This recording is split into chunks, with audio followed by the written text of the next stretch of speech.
The first time she saw him, he was crouched beside her tire with a spanner in one hand and sweat glistening along his back like hot syrup. It was a Wednesday, a stupidly hot, dusty Lecky afternoon. Mrs. Linda Johnson had pulled over on Admiralty Way after her binge, jerked twice, and hissed like something possessed. She'd already tried 3 numbers. Her usual mechanic didn't pick, and she was not about to start flagging random Okada boys for help. That was how kidnapping started. She stood there in her sunglasses and silk blouse, arms folded, irritation bubbling beneath her perfume. Then one of the mall security guards shouted something in Yoruba and pointed toward the roadside. "Madam, call that boy. That mechanic guy. He's fast." She turned her head slowly and saw him. At first, all she noticed was how young he looked. Then her eyes adjusted to the shape of him, the kind of body you didn't find in offices. Slim waist, hard chest, arms like carved ebony, shirt darkened with engine grease and sweat. His face was too handsome for the job, with sharp cheekbones and a careless mouth that always seemed half smiling. His overalls were unzipped and hanging off his waist, showing the thin white t-shirt beneath, which, if we're being honest, didn't do a thing to hide what was underneath. He didn't beg her for the job, didn't run, just walked up calm, wiped his hand on a rag and said, "Good afternoon, Ma. You need help?" Her voice came out slower than usual. "Yes." It just stopped. "I don't know what's wrong." "No problem. Let me check." She stepped back, arms crossed, pretending to scroll on her phone while watching him work. He bent low, and the shirt clung to his back like second skin. His hands moved with practiced ease, like he wasn't thinking, just flowing. Not once did he ask her to rev the engine or call for tools. In under 20 minutes, the car was purring again. "How much?" she asked. He wiped his hands again and shrugged. "Anything you give." That answer always irritated her. From beggars, from traitors, from help. But when he said it, it didn't sound like lack. It sounded like pride, like someone who didn't want to look too eager. She opened her purse and gave him 10,000. He blinked, surprised, but didn't make a show of it. "Thank you, Ma. Do you have a card?" He smiled, small and slow. "No, but I'm here every day. Just ask for Marcus." "Marcus." She repeated it like a new song. "Okay." And she drove off with the AC on full blast, but her fingers still tingled from the way he'd brushed her door handle. That night, she told herself it was nothing. She was just being ridiculous. Hormonal. Maybe it was the heat. But 2 days later, she called again. This time, she claimed the brake was making noise. Marcus never said no to money. So when Madam started calling the workshop 3 times a week asking for the light-skinned one with the hands, his boss would smirk, wipe his forehead, and shout across the yard, "Marcus, your madam is asking for you again." The first few times, he went because she tipped him well. Simple. But by the 4th visit, she had stopped pretending she called about her car. She'd sit in that big, cream leather chair in her sitting room, legs crossed, sipping something golden from a tall glass, eyes following him as he bent under the bonnet like he was being paid to put on a show. "Come in and wash your hands before you leave," she'd say afterwards. "You've got oil on your face too." One afternoon, she offered him chilled juice and said, without looking up from her tablet, "You don't have to go back immediately, you know. Sit." That was the first time they kissed. He didn't move in overnight. First, she started asking questions like, "Where do you live? Why that kind of place? Don't you get tired commuting?" Then, "You know I have a boys' quarters that's empty." It was subtle, a slow, expensive seduction. Each time he visited, she gave him something. New sneakers, crisp cash in an envelope, cologne that smelled like Lagos Island money. She introduced him to her driver, gave him his own gate key, bought a standing mirror, and placed it in the boys' quarters like it had always been there. By the time she looked him in the eye and said, "Move in," Marcus had already started missing work. The boys in his old compound didn't recognize him anymore. Not in his fresh jeans, designer slides, and new phone that never left his hand. He'd pass by with his shades on, music loud, nodding like a man above the dust and stress of the streets. "Hard work is paying off, my guy," he told one of the boys who asked where he was getting money from. You're just lazy." When his boss at the workshop told him he was falling off, coming late, missing days, forgetting jobs, Marcus snapped. "Are you mad? Is it your father feeding me?" He threw his tools on the floor, stormed out, and never went back. 2 days later, he returned to his old room with a jerrycan of fuel. He dragged out the dusty couch, the mattress with burnt corners, the plastic fan that no longer oscillated. He looked at them with disgust, like they'd betrayed him, embarrassed him. Then he set them all on fire. As the smoke rose, the neighbors gathered, confused and filming. Marcus stood back and watched, arms folded, gold chain catching the sun, his lips curled in pride. "I'm a big man now," he muttered. By nightfall, the room had been rented out. Back in the compound, the new Marcus emerged fully. His clothes were pressed. His beard was lined up weakly. He wore cologne to walk from the boys' quarters to the kitchen. Mrs. Johnson liked having him there. Sometimes, she called him upstairs at night. Sometimes, he came without being called. It was routine now, quiet, slick, until her daughter came home, and everything started to rot. Her name was Sandra, 20 years old, back from the UK for summer break. Slim waist, flawless brown skin, lips like soft temptation.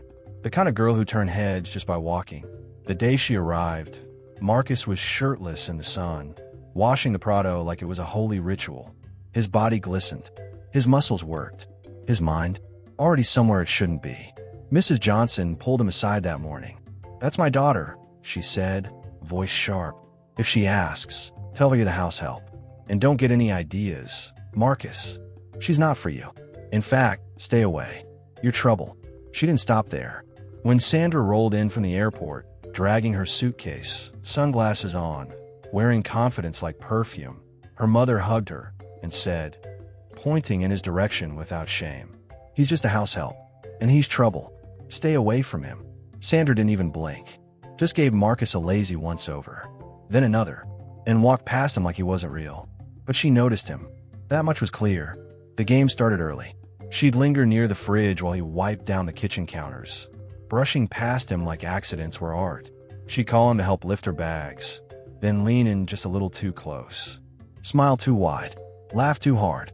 Sometimes she'd lie out by the pool in tiny shorts and bikini tops, oiled brown skin glistening under the sun, pretending she didn't see him watching. But she always knew. She watched him too. Mrs. Johnson saw it and pulled him aside again.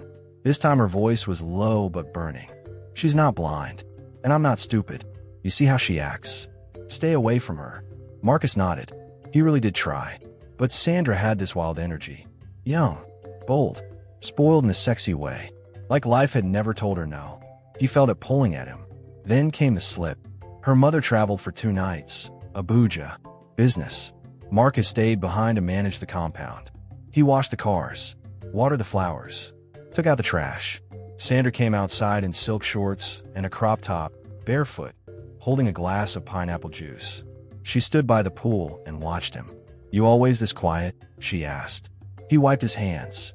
Didn't answer. "I like your vibe," she said, stepping closer. "You're not like the boys I know." Marcus still didn't speak. She sipped her drink and smiled. "You know you're fine, right?" He looked away, but she didn't. Then she said it soft. "Come." And that night it happened. He followed her inside, into her room, into the thick silence of tension. They kissed like they'd rehearsed it. She climbed on top like she had something to prove. And Marcus knew. It wasn't just wrong because it was the boss daughter. It was worse because she didn't know he was already sleeping with her mother.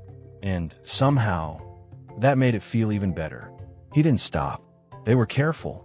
For a while. Late nights, when Mrs. Johnson had fallen asleep.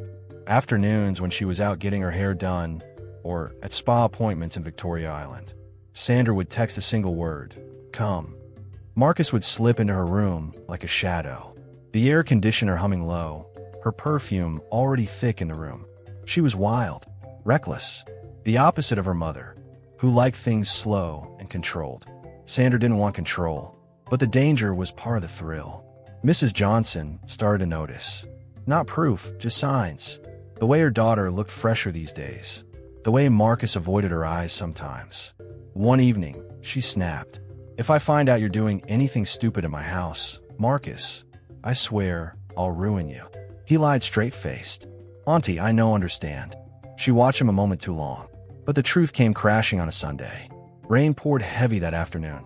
Mrs. Johnson had gone out for a friend's 50th. Marcus thought it was safe. He spent the whole day in Sandra's bed. They were still tangled in the sheets when the front gate creaked. He jumped up. Too late. Mrs. Johnson walked in, and froze. Sandra, naked under the duvet. Marcus, shirtless, standing in the middle of her room like a criminal caught red-handed. The silence was violent. What the hell is going on? Sandra pulled the blanket higher, heart pounding. We're together, she said. We've been seeing each other. Mrs. Johnson's face twisted. You what? Marcus opened his mouth. Nothing came out. Then the woman laughed. Cold. Empty. She turned to her daughter. You think he likes you? You think he's special? Sandra's eyes narrowed. Why are you mad? You didn't want him. You're just a house help.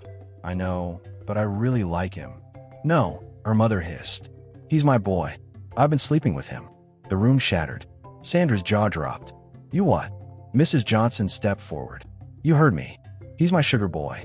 I picked him from the gutter. Dressed him. Fed him. Bought everything on his body. And now you're F. Stop, Sandra snapped. Jesus, stop. But her mother kept going. You think I didn't notice the way he looks at you? I warned you. And you. She pointed at Marcus, trembling with rage. I told you to stay away from her.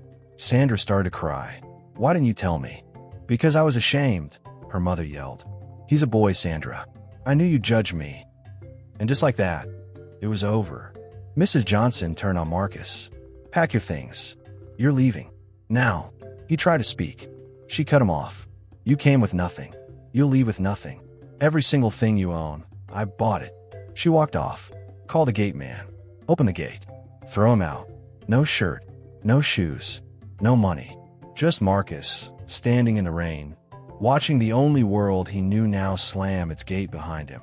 Marcus stood outside the mansion's gate, soaked to the bone, barefoot, and shaking, not just from the cold rain, but from everything crumbling at once. No phone. No clothes. Not even the sneakers he'd flexed in a week before. All gone. She meant what she said. You'll leave with nothing. He walked through Lecky's quiet streets, past security guards watching him like a thief. He kept going till he reached a junction with a Kiki parked under a broken signboard. The driver stared at him. Bro, are you alright? Marcus didn't answer. He just sat on the pavement and let the rain keep falling. That night, he slept at a vulcanizer's shed near his old workshop. The same boys who used to admire him now laughed when they saw him. One pointed, whispered something. Marcus pretended not to hear. The next day, he returned to the mechanic's shop. Old coveralls. Grease stains. The smell of sweat and petrol again. But something had changed. His old boss, Baba Isa, called him into the office. He'd heard the gossip. Everybody had. You embarrassed me, the old man said. You saw a fine house and threw away your tools. Do you think life is a shortcut? Marcus didn't speak. His throat burned with regret. You'll start working like an apprentice again, Baba continued. From the bottom. Marcus nodded slowly. It was either that, or sleep in the gutter. So, he worked silently. Ate little. Slept on torn foam in the back of the workshop. Months passed. The old swagger never returned. Marcus worked, ate, slept. Quiet. Distant. Like someone who'd seen the edge of something beautiful and lost it forever. Mrs. Johnson didn't come back for him. Sandra didn't call. Not even once. He sometimes imagined her, back in London, laughing with someone new. He didn't blame her. Some nights, the memory of her voice still slipped into his sleep. But when he woke, it was always the same. Cold concrete, buzzing mosquitoes, and the smell of engine oil. One afternoon, as he stood wiping sweat from his forehead, a brand new Lexus pulled up at the shop. Everyone turned. Rich client. The door opened, and there she was. Mrs. Johnson, in a flowing silk gown, sunglasses, and gold heels. Still beautiful. Still untouchable. She didn't look at him. She spoke to Baba Isa, paid in full, in cash. Waited inside the car while the boys worked. Marcus stood by the side, frozen. Not a word passed between them. But as she drove off, she glanced at him, just once. No anger. No smile. No curiosity. Just that same cold elegance. It broke something in him. He didn't cry. He just picked up his wrench and kept working. Lust, pride, and shortcuts may open doors fast, but they close just as fast, leaving you with nothing but regret. Marcus had everything. Youth, charm, and potential. But instead of building something real, he chased luxury through seduction and manipulation. In the end, he lost it all. Dignity, shelter, love, and respect. What looked like a golden opportunity was actually a test of character, and he failed. Real success takes work, integrity, patience, not charm and ego.